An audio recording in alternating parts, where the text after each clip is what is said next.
नमस्कार, आदाब, सलाम। कैसे हैं आप सभी? आशा करता हूँ अच्छे होंगे, स्वस्थ होंगे, मस्त होंगे और अपने पढ़ाई में व्यस्त होंगे। तो चलिए स्वागत करता हूँ आपका अपना यूट्यूब चैनल मैथ अड्डा सारण में।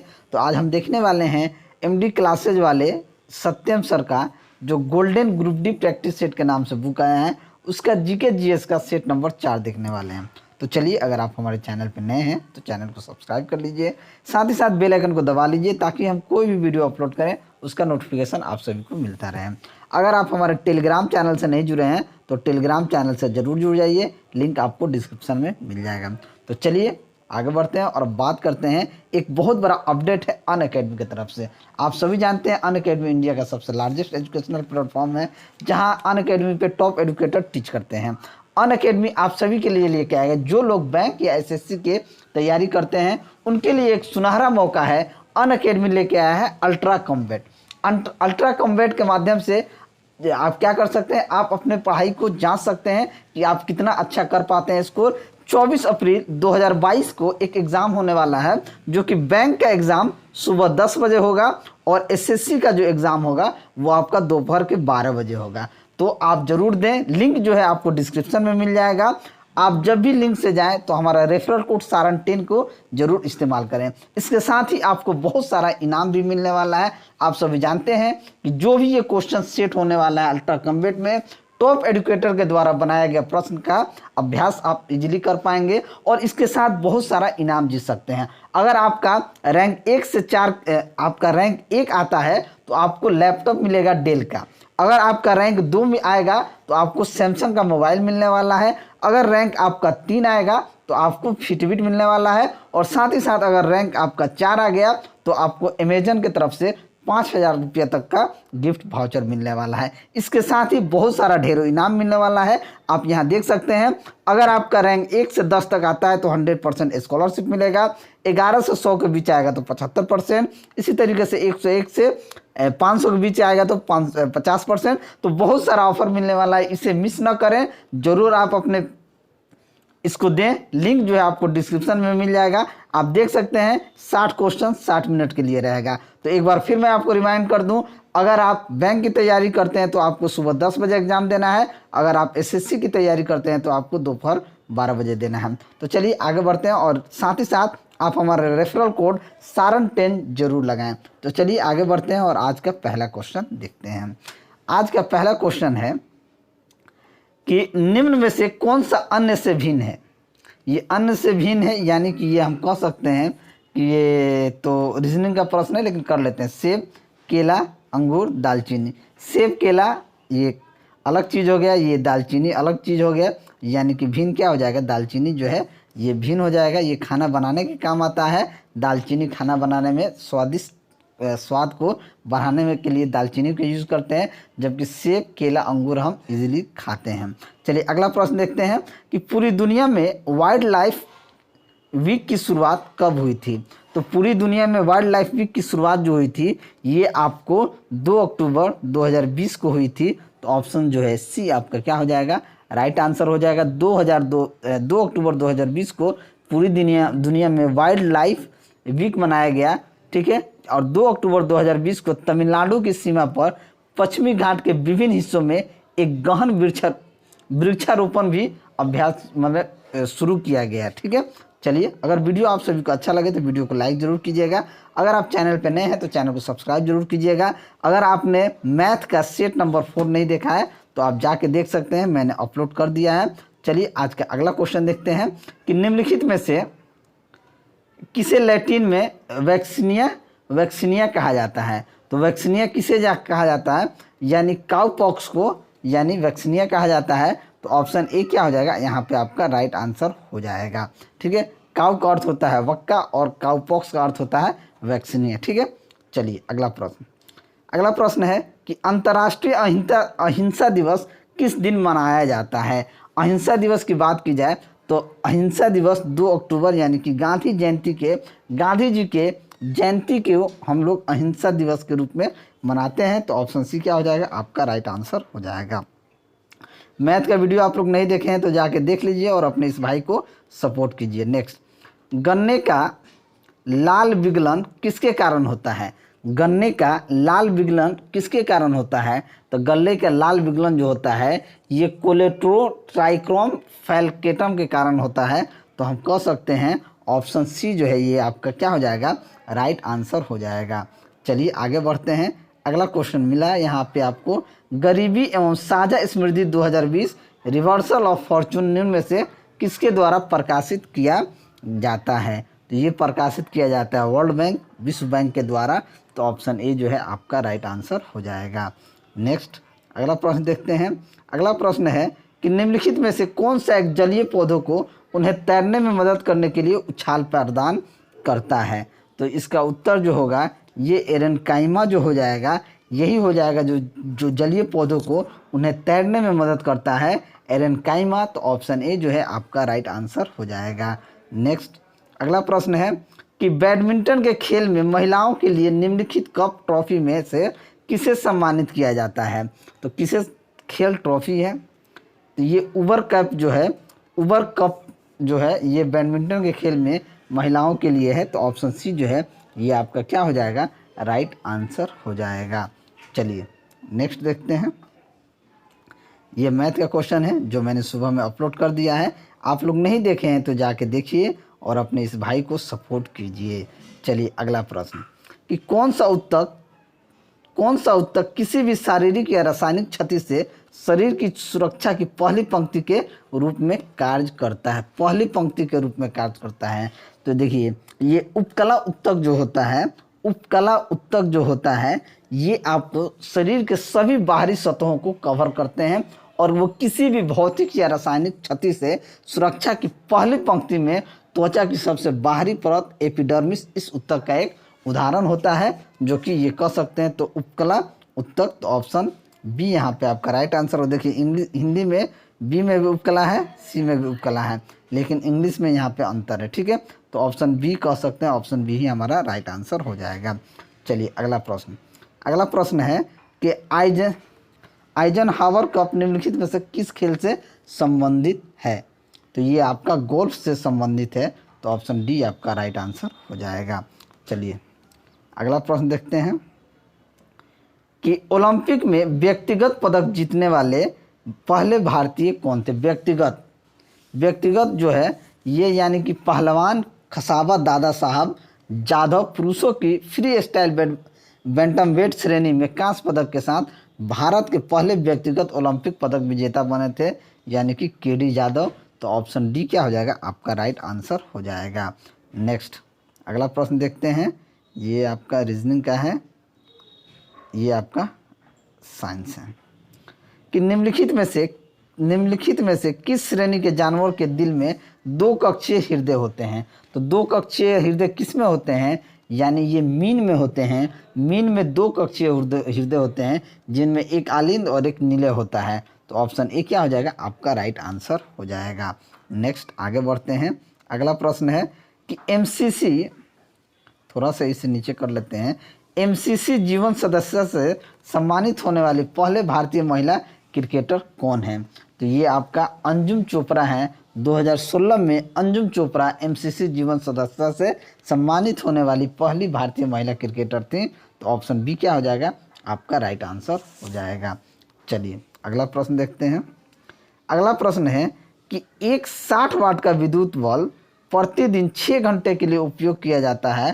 तो बल्ब द्वारा एक दिन में खपत ऊर्जा की 6 घंटे के लिए उपयोग किया जाता है। तो बल्ब द्वारा एक दिन में खपत ऊर्जा की यूनिट गणना कीजिए। देखिए ऊर्जा जो है, ऊर्जा के यूनिट हम कैसे गिना, कितना पावर वाट आवर बट्टे को 1000 से भाग दे के हम कर सकते हैं। 60 वाट का 6 घंटा चलता है एक दिन, ठीक है, इसे 1000 से भाग दे देंगे, 1 0 से 1 0 कट गया, 36 बट्टे में 100, यानी कह सकते हैं ये आपका जल जाएगा 0.36 यूनिट।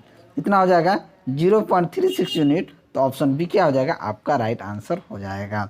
नेक्स्ट अगला प्रश्न देखते हैं, थोड़ा सा इसे जूम आउट करना होगा। अगला प्रश्न कह रहा है कि विश्व मौसम विज्ञान संगठन का मुख्यालय कहाँ स्थित है?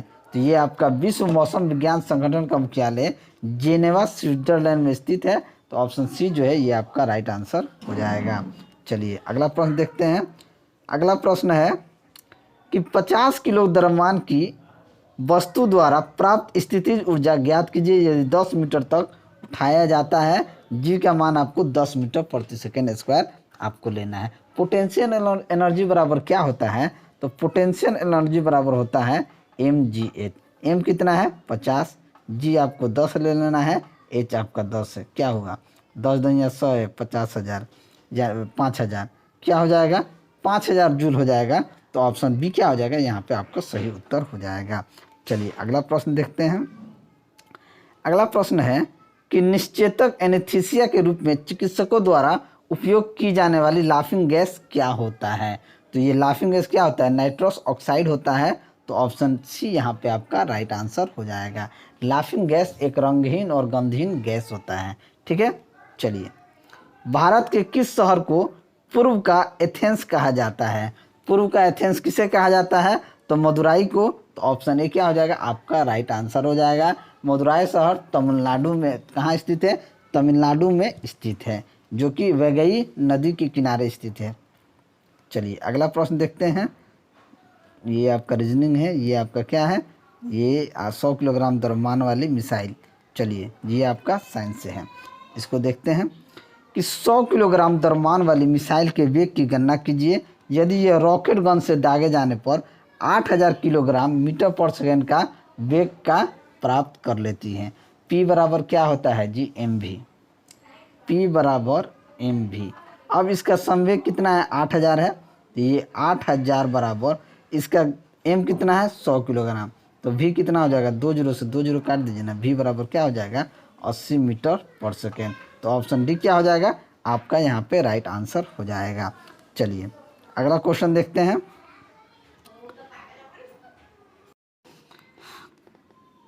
चलिए अगला क्वेश्चन है कि निम्नलिखित में से कौन सा स्मारक हरियाणा राज्य में स्थित है। अंजलि का टीला, महाराजा रणजीत सिंह युद्ध संग्रहालय, खैरुद्दीन मस्जिद या गुरुद्वारा माता कॉलोनी। तो कौन सा स्थित है, तो अंजलि का टीला जो है, अंजनी का टीला जो है ये आपका कहाँ स्थित है, ये हरियाणा राज्य में स्थित है। तो ऑप्शन ए क्या हो जाएगा, आपका राइट आंसर हो जाएगा। भगवान हनुमान की माता के नाम से प्रसिद्ध अंजनी का टीला कैथल में स्थित है क्योंकि ऐतिहासिक धरोहरों में इसकी प्राचीन स्मृति को दर्शाती है। कैथल 1989 में हरियाणा के एक जिले में के रूप में अस्तित्व में आया था। ठीक है, चलिए अगला प्रश्न देखते हैं। अगला प्रश्न ये मैथ का है, रीजनिंग का है। आगे बढ़ते हैं। अगला प्रश्न आपके सामने ये रहा कि वायुमंडल में कौन सी निष्क्रिय गैस नहीं पाई जाती है। तो वायुमंडल में कौन सी निष्क्रिय गैस जो है नहीं पाई जाती, आर्गन, जेनॉन, क्रिप्टन, रेडॉन। तो क्या नहीं पाया जाता है, तो रेडॉन नहीं पाया जाता है। तो ऑप्शन डी जो है आपका राइट आंसर हो जाएगा। आधुनिक आवर्त सारणी में समूह 18 में निष्क्रिय गैसों का जिक्र किया गया जिसमें आर्गन सहित गैसों की एक श्रृंखला का helium, neon, krypton, xenon, radon सभी में एकमात्र रेडियोधर्मी है। ये वायुमंडल में जो है नहीं पाया जाता है। ठीक है, चलिए संयुक्ता एक वाहन आधारित इलेक्ट्रॉनिक युद्ध प्रणाली है। 144, 46, 45, 47 क्या है, तो ये 145 आपका आधुनिक संयुक्ता एक 145 वाहन आधुनिक क्या है, आधारित इलेक्ट्रॉनिक युद्ध प्रणाली है। तो ऑप्शन बी जो है ये आपका राइट आंसर हो जाएगा।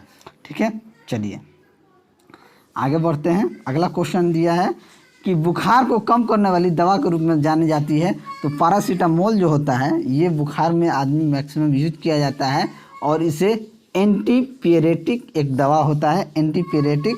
तो ऑप्शन सी क्या हो जाएगा, आपका राइट आंसर हो जाएगा। चलिए अगला क्वेश्चन देखते हैं। परमाणु शब्द एक भारतीय दार्शनिक ने दिया था, उसका नाम क्या था। तो उसका नाम था महर्षि कणाद। तो ऑप्शन डी क्या हो जाएगा, आपका राइट आंसर हो जाएगा। चलिए अगला प्रश्न देखते हैं। अगला प्रश्न है कि इसको थोड़ा सा जूम आउट करना होगा कि 4 किलोग्राम द्रव्यमान की एक वस्तु उस बल लगाने के कारण 5 सेकेंड में 15 मीटर से 25 मीटर प्रति सेकेंड तक त्वरित होती है। इस बल की परिमाण की गणना कीजिए। क्या करना है, देखिए त्वरण क्या होता है, त्वरण होता है अंतिम वेग माइनस प्रारंभिक में, यानी कि v minus you by T होता है। क्या होता है, अंतिम माइनस प्रारंभ initial final velocity minus initial velocity बट्टे में समय होता है। अब त्वरण निकल जाएगा, 25 में से 15 जाएगा, क्या हो जाएगा, यानी कि 25 में से 15 जाएगा। यहाँ पे देखिए, यहाँ पे फाइनल कितना है 25 है, स्टार्टिंग कितना है 15 है, समय कितना है आपका यहाँ पे टी कितना दिया है 5 सेकेंड दिया है। तो 25 में से 15 जाएगा क्या हो जाएगा 10 हो जाएगा, बट्टे में 5, यानी कि त्वरण जो हो जाएगा 2 मीटर प्रति सेकेंड स्क्वायर आ जाएगा। अब आपका 4 kg मास दिया हुआ तो F बराबर क्या होता है ma, यानी कि 4 गुना 2 यानी कि 8 न्यूटन हो जाएगा। 8 न्यूटन यानी कि ऑप्शन बी क्या हो जाएगा आपका सही उत्तर हो जाएगा। चलिए अगला प्रश्न, नारकोटिक्स कंट्रोल ब्यूरो किस केंद्रीय मंत्रालय के तत्वाधान में कार्य करता है? तो नारकोटिक्स डिपार्टमेंट जो होता है यूनियन होम मिनिस्टर यानी कि केंद्रीय गृह मंत्रालय के अंतर्गत काम करता है। तो ऑप्शन बी आपका क्या हो जाएगा राइट आंसर हो जाएगा। चलिए अगला प्रश्न, रसोई गैस एलपीजी में मुख्य रूप से क्या शामिल होता है? तो एलपीजी में क्या शामिल होता है? प्रोपेन और ब्यूटेन एलपीजी में शामिल होता है। तो ऑप्शन डी जो है आपका राइट आंसर हो जाएगा। नेक्स्ट, साहिबजादा दिवस मनाने वाले भारत का पहला राज्य कौन सा है? तो साहिबजादा दिवस जो है मनाने वाले भारत का पहला राज्य उत्तर प्रदेश है। तो ऑप्शन ए जो है आपका राइट आंसर हो जाएगा। साहिबजादे यानी कि देखिए उत्तर प्रदेश ने हाल ही में गुरु गोविंद सिंह के 4 पुत्रों साहिबजादों की शहादत की याद में साहिबजादा दिवस मनाया था, और उत्तर प्रदेश वर्ष 2020 के बाद साहिबजादा दिवस मनाने वाला भारत का पहला राज्य है। ठीक है, चलिए आगे बढ़ते हैं और अगला क्वेश्चन देखते हैं। अगला क्वेश्चन देखते हैं, कांस्य के घटक क्या क्या हैं? तो कांस्य के घटक क्या हैं? ये आपका copper plus Cu plus Sn यानी कि कांस्य के घटक कहा जाता है। तो ऑप्शन सी आपका यहाँ पे राइट आंसर हो जाएगा। चलिए, नौसेना में सर्वोच्च कमीशन प्राप्त रैंक क्या होता है? सर्वोच्च प्राप्त की बात कर रहे हैं, कमोडोर, कप्तान, विंग कमांडर या एडमिरल? तो सबसे सर्वोच्च कमीशन प्राप्त रैंक होता है एडमिरल जो होता है सबसे सर्वोच्च प्राप्त रैंक होता है। तो ऑप्शन डी यहाँ पे आपका सही उत्तर हो जाएगा। चलिए आगे बढ़ते हैं। अगला क्वेश्चन है कि सूर्योदय और सूर्यास्त के समय वातावरण में लालिमा किस कारण होता है? तो जो लालिमा होता है ये प्रकाश के प्रकीर्णन के कारण होता है। तो ऑप्शन ए आपका सही उत्तर हो जाएगा। चलिए, अक्सर समाचारों में देखा जाने वाला श्रीमती सेल्वी बनाम कर्नाटक राज्य मामला किससे संबंधित है? धारा 377 राजद्रोह या इंटरनेट तक पहुंच और वाणी का स्वतंत्रता या नार्को या लाइट डिटेक्टर परीक्षण? तो ये जो है धारा 377 के लिए ये है। तो ऑप्शन ए क्या हो जाएगा यहाँ पे आपका सही उत्तर हो जाएगा। नेक्स्ट, अगला प्रश्न है कि निम्नलिखित में से कौन सा कथन सुरभित यौगिक नहीं है? Benzene, naphthalene, anthracene, hexane? तो ये जो हेक्सन जो है ये सुरभित यौगिक नहीं है। तो ऑप्शन डी क्या हो जाएगा आपका राइट आंसर हो जाएगा। चलिए अगला क्वेश्चन देखते हैं, कौन सा शहर 2023 अंतर्राष्ट्रीय ओलंपिक समिति सत्र की मेजबानी करेगा? तो ये आपका मुंबई करेगा। तो ऑप्शन डी यहाँ पे आपका सही उत्तर हो जाएगा। चलिए आगे बढ़ते हैं कि भंडारण बैटरी में इस्तेमाल होने वाला अम्ल कौन सा होता है? तो भंडारण बैटरी में इस्तेमाल होने वाला जो अम्ल होता है ये सल्फ्यूरिक अम्ल होता है। तो ऑप्शन डी क्या हो जाएगा आपका राइट आंसर हो जाएगा। चलिए आगे बढ़ते हैं, क्या है फ्रोजन टार्डिग्रेड जो सुर्खियों में रहा है?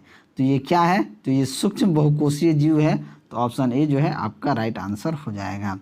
चलिए आगे बढ़ते हैं, अगला क्वेश्चन देखते हैं कि निम्नलिखित में से किसके द्वारा अपस्रव ध्वनि का उत्पादन किया जाता है? अपस्रव ध्वनि का उत्पादन किसके द्वारा किया जाता है? तो ये एलिफेंट्स के द्वारा। तो ऑप्शन सी जो है ये आपका क्या हो जाएगा राइट आंसर हो जाएगा। अपस्रव तरंगे इनकी आवृत्ति रेंज जो होती है 20 हर्ट्ज से कम होती है और मनुष्य इसका पता नहीं लगा सकता है। ठीक है, उदाहरण के तौर पे देखा जाए तो हाथी, भूकंप द्वारा उत्पन्न ध्वनि या ज्वालामुखी विस्फोट और समुद्र की लहरें, ये जितने भी तरंग होती हैं ये सारी ये हैं। ठीक है, चलिए निम्नलिखित में से किस शासक को भारत का नेपोलियन कहा जाता है? तो भारत का नेपोलियन कहा जाता है समुद्रगुप्त को। तो ऑप्शन सी क्या हो जाएगा आपका राइट आंसर हो जाएगा। ये एनटीपीसी में पूछा गया प्रश्न है। चलिए आगे बढ़ते हैं, अगला क्वेश्चन है कि उस वैज्ञानिक का नाम बताइए जिसने सूर्य के प्रकाश के स्पेक्ट्रम को प्राप्त करने के लिए पहले एक ग्लास प्रिज्म का उपयोग किया था। तो वो कौन है? तो सर आइजैक न्यूटन जो हैं। तो ऑप्शन सी क्या हो जाएगा आपका राइट आंसर हो जाएगा। चलिए, निम्नलिखित हड़प्पा स्थलों में से किसमें एक बंदरगाह पाया गया है? धोलावाड़ी, मोहनजोदड़ो, लोथल या कालीबंग में? तो तो कहाँ पाया गया है, तो ये लोथल में पाया गया है। तो ऑप्शन सी जो है आपका सही आंसर हो जाएगा। लोथल शहर जो है गुजरात में साबरमती की एक सहायक नदी के किनारे खंबात की खाड़ी के पास स्थित है। यह उन क्षेत्रों के पास स्थित है जहां कच्चे माल जैसे अर्धकीमती पत्थर आसानी से उपलब्ध हो जाते हैं। चलिए आगे बढ़ते हैं, अगला क्वेश्चन देखते हैं। अगला क्वेश्चन ये रीजनिंग का है, ये भी रीजनिंग का है, ये भी रीजनिंग का है, ठीक है। ये भी रीजनिंग, ये भी रीजनिंग, रीजनिंग ही है, ये भी रीजनिंग, रीजनिंग रीजनिंग। मैथ का वीडियो आप नहीं देखें तो थोड़ा सा देखिए और अपने इस भाई को सपोर्ट कीजिए। अगला क्वेश्चन है, पृथ्वी के किस क्षेत्र में किसी निकाय का भार किसी अन्य क्षेत्र की तुलना में थोड़ा अधिक होता है? थोड़ा अधिक होता है तो ध्रुवीय क्षेत्र की बात की जाए तो ध्रुवीय क्षेत्र यानी पृथ्वी की सतह का वह भाग जो ध्रुव पर एक टोपी का निर्माण करता है। इसकी विशेष मितव्ययी जलवायु जो है, दुनिया में दो मुख्य ध्रुवीय क्षेत्र हैं जो आर्कटिक और अंटार्कटिक है, ठीक है। तो ये क्या हो जाएगा, ध्रुवीय क्षेत्र। तो ऑप्शन बी आपका क्या हो जाएगा, राइट आंसर हो जाएगा। चलिए, स्मॉल जी की एसआई इकाई त्वरण के समान है जो कि डैश है। तो स्मॉल जी की बात की जाए तो ये मीटर पर सेकेंड स्क्वायर होता है। तो ऑप्शन बी क्या हो जाएगा, राइट आंसर हो जाएगा।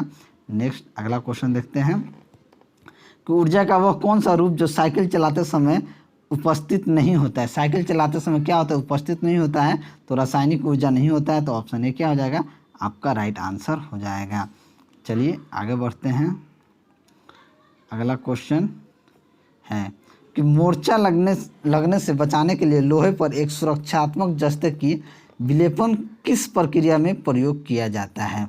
तो इसे गैल्वेनाइजेशन कहा जाता है, यानी कि जस्तीकरण। तो ऑप्शन ए क्या हो जाएगा, आपका सही आंसर हो जाएगा मूर्छा। ये जंग लगने से कह सकते हैं, जंग लगने या मूर्छा, भोजपुरी भाषा है मूर्छा, लेकिन ये मोर्चा लिखा हुआ है, यहाँ पे लिखना चाहिए जंग लगने से बचाने के लिए, ठीक है। तो चलिए, अगर आप सभी को मेरा वीडियो अच्छा लगा हो तो वीडियो को लाइक कर दें, दोस्तों में शेयर कर दें।